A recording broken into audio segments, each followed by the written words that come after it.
Up next, a young woman is dead, and the neighbor says the killer is a window peeper. She was uncomfortable about that. She does not feel like it was a very safe place. I had no idea how this could happen. Despite the evidence, the case can't be solved. We're working on it, but we don't have any viable leads at this time. Until police find evidence their suspect had killed before. I don't think he was finished. I don't think he would have stopped.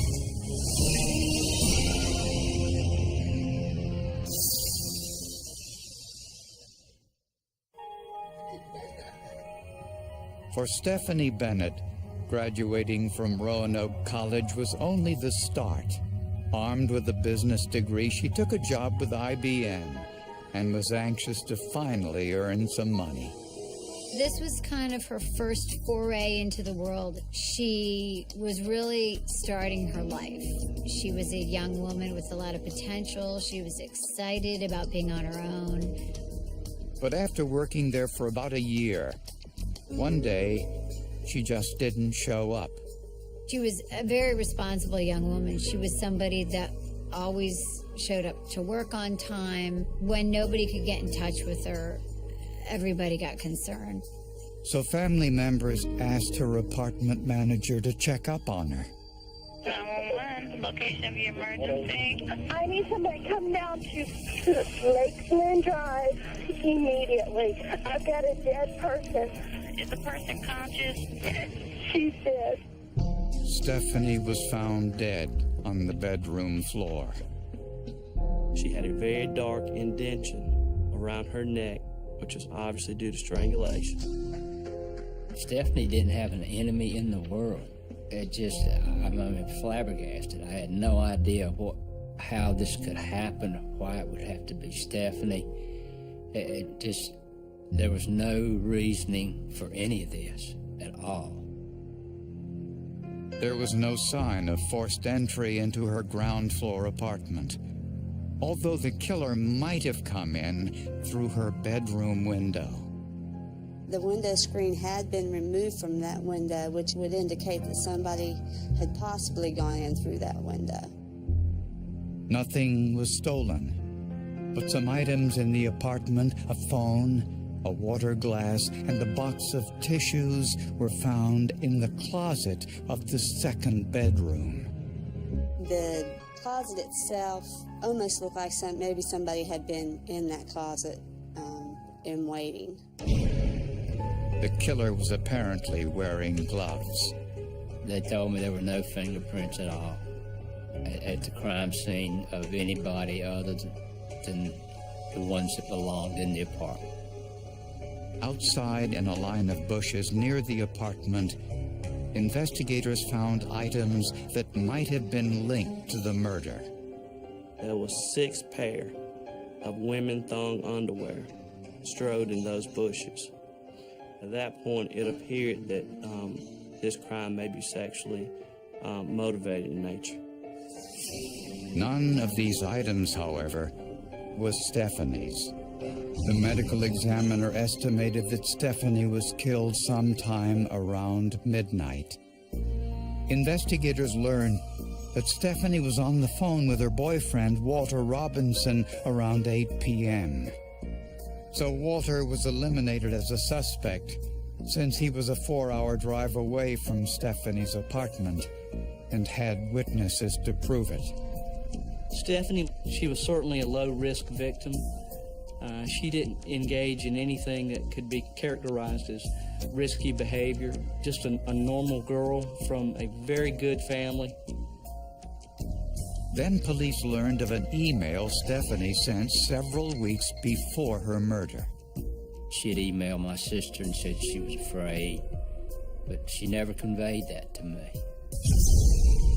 Stephanie was afraid because a window peeper had been seen around her apartment building. There had been a report of a peeping Tom, and when she found out about that, the peeping Tom had been looking into her window. She didn't see it, but a neighbor saw it and reported it. This alleged window peeper was now the prime suspect.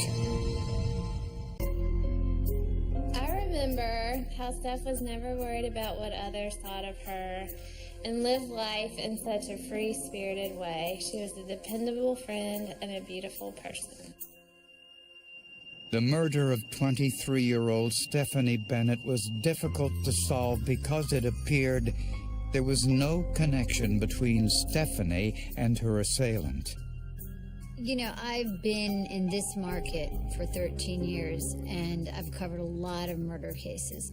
And I don't think there was ever a case that caused so much fear and concern in the community as this one. Every day when I walk into my office, I see Stephanie's picture. And it's a picture that was taken of her smiling, of her having fun with her friends, having no idea that she would be dying at the hands of someone I believe was truly evil. During Stephanie's autopsy, the medical examiner found signs of sexual assault and recovered a DNA sample. This sample was compared to DNA samples of all criminal offenders in both the state and national DNA databases. There were no hits. There was not a lot of other evidence that was found at the crime scene. It appeared almost like what the suspect brought with him, he took away with him. Investigators also compared the DNA to every male who had any contact with Stephanie, more than 250 people, and no one matched. Police spoke with dozens of people who lived in the apartments near Stephanie Bennett's. Many reported seeing a tall, thin man wearing a sweatshirt loitering in the area. One of Stephanie's neighbors saw this person looking into Stephanie's window. A police artist drew a sketch and released it to newspapers and local television stations. Phone calls began pouring in because it was a high-profile case here at that time. And numerous leads came in. But after tracking down hundreds of leads, only one appeared promising, a convicted sex offender who lived in the area. We were able to go out and make contact with this individual, looked very promising early on, and got a DNA sample. Our hopes were really up at that point, and we got the call back from the State Bureau of Investigation that it was not a DNA match. We were very disappointed. With nothing else to lose, investigators went back and re-interviewed the people in Stephanie's neighborhood who claimed they saw the window peeper in the area. This time, one neighbor reported some new information. We actually had one that reported seeing this peeping Tom walking a dog that appeared to be a large Rottweiler-type dog, and that he saw him walking him from Bridgeport Apartments over into Dominion Apartments. Stephanie Bennett lived in the Bridgeport Apartments. So we took our focus from Bridgeport over to the Dominion Apartments. Apartment managers there remembered a tenant with a big black dog who had since moved away. Their very words to us was, "We know who you're talking about. His name is Drew Plant, and he is a strange bird." 35-year-old Drew Planton had no criminal history, wasn't married, and worked analyzing fertilizer ingredients at the North Carolina Department of Agriculture. Very reclusive individual. Later, we went and interviewed people who knew him and had worked with him, and he was just very much to himself, very few friends. When police spoke with Planton at his workplace, he claimed he'd never before heard the name Stephanie Bennett. There wasn't many people within a 50-mile radius that was not familiar with this case. Planton refused to go to the police station, so officers made an appointment to meet him at his apartment the next day. We told him that we would see him at 5 o'clock. and Drew Planton started shaking uncontrollably, like he was freezing cold. And it was so bad that I looked back at him and said, "Are you okay?" And he said, "I'm fine." At that meeting, Planton denied any involvement in Stephanie's murder and refused to provide a DNA sample. We always said, maybe when that first person tells us no, that will be our man. But police had no evidence against Planton, and he bore no resemblance to the composite sketch, so they couldn't get a court-ordered DNA sample. For now, it appeared police had hit another dead end. Police had no probable cause to force Drew Planton to provide his DNA sample for testing. But one of their scientific experts had a suggestion. I said, we need to get a sample that was more intimate from him. You need to get a sample which he had touched or used, such as a cigarette butt or a toothbrush or an item of clothing, something like that. But that wouldn't be easy. It seemed Planton knew he was being followed. Surveillance was conducted on Drew Planton for a week, at work and at home, and we could not obtain any DNA from that week's worth of surveillance. Ultimately, investigators followed Planton to a restaurant.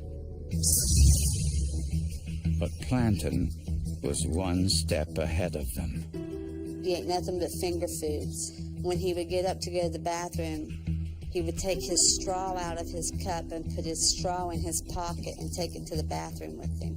He flushed all of his napkins.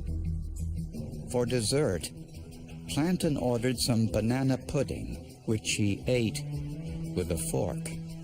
Finally, he picked up his fork and took 2 bites of banana pudding and then took a napkin and wiped that fork for about 5 minutes and left that fork. And of course, our undercover detectives recovered that fork. Analyst Mark Baudet performed the analysis. I got a mixture of DNA samples, meaning there was one strong profile and there's also one weak profile on there as well. Apparently, the restaurant hadn't properly cleaned the fork. The strong profile was from an unidentified female. The weaker one, from a male, was compared to DNA from Stephanie's rape kit. The one weak profile on the fork was very similar to the profile that was found on the vaginal swabs coming from Stephanie Bennett. But this profile was so weak, it would be inadmissible in court. It was a partial match, which told law enforcement, it told me that we're on the right track. We just needed to get a good DNA sample from Drew Planton. Since Planton worked for the state, investigators got permission to search his workplace. Mark Baudet swabbed his computer keyboard, his radio, and other items he handled. DNA from those skin cells was compared to the biological evidence from Stephanie Bennett's rape test kit. The DNA profile that was obtained was an exact match to the profile of the DNA which was obtained from the sperm sample from the vaginal swabs.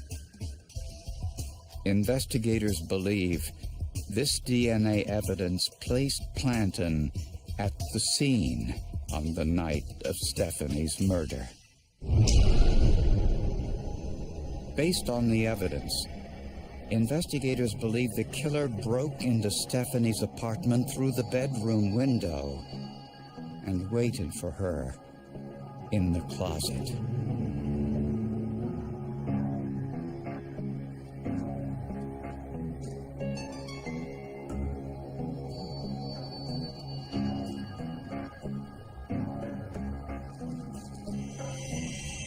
Investigators believe Stephanie arrived home, then called her boyfriend sometime between 8 and 9 p.m. I'll give you a call in the morning, okay? All right, love you. Bye. Prosecutors think her killer watched from the second bedroom and that Stephanie was completely unaware anyone was there.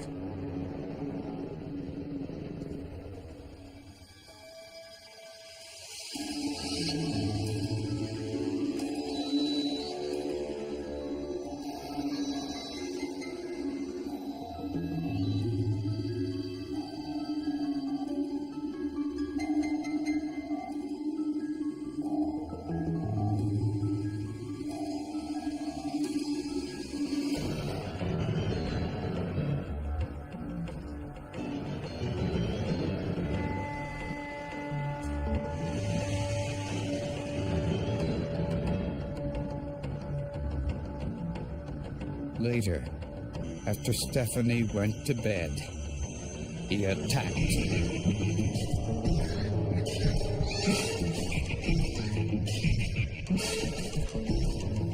The evidence shows she was sexually assaulted and strangled to death. But the killer left valuable DNA evidence behind. I think calling Mr. Bennett the day that we arrested Drew Planton was one of the highlights of my career. When police searched Planton's apartment, they found pornography, lock-picking guides, and knives. They also found other disturbing evidence that opened the possibility that Planton may have killed before. When investigators searched Drew Planton's apartment, they found several pieces of mail addressed to a woman in Lansing, Michigan, Rebecca Huseman. The postmark was 6 years old. A background check revealed Rebecca Huseman was murdered in Lansing 6 years earlier, and the case had never been solved. Coincidentally, Drew Planton was a student at Michigan State University at the time, which was also just a few miles from Lansing. Rebecca Huseman was working as a topless dancer at the time of her murder. It was something she had not planned on, but she needed the money. She's a very beautiful young woman, and she was trying to make some extra money so that she and her fiance could get married. After Rebecca was finished work one October night in 1999, a bouncer took her to her car and she drove away. As she drove up to her apartment, someone, possibly a customer from the strip club, may have made an advance. Whatever happened, the killer fired with a .45 caliber handgun. I need an ambulance. What's the problem there? My girlfriend. I just woke up and I noticed that she wasn't with me, so I go out there and she's out in her car and her door's open and I go out there and she's got blood all over her face and I can't hear a pulse or a heartbeat or nothing. The motive clearly wasn't robbery. Nothing in her vehicle had been disturbed. Rebecca's purse was still there. Robbery didn't look like to be a motive. It looks like, to me, based on some of my experience, that it was a personal crime, just because shooting somebody in the face one time.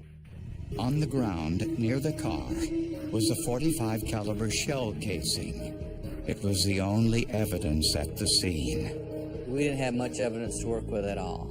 We had no fingerprints, tire tracks, footwear, nothing. Everyone who worked with Rebecca said she made a point of having no personal relationships with any of the club's patrons. She would leave the club and not have anything to do with it outside of dancing there. She didn't hang out with anybody. She didn't associate with the patrons, outside of what she did there for her employment. Dozens of interviews were conducted. No clear suspects emerged. We still focused on the club, whether it was a customer or not. We were trying to look at some tapes, some surveillance tapes and things of that nature, but there wasn't any altercations between her or any of the dancers. When investigators in Raleigh, North Carolina found Rebecca's mail in Drew Planton's apartment, they called Lansing investigators with the news. They said that if you have a .45 caliber handgun, please let me know.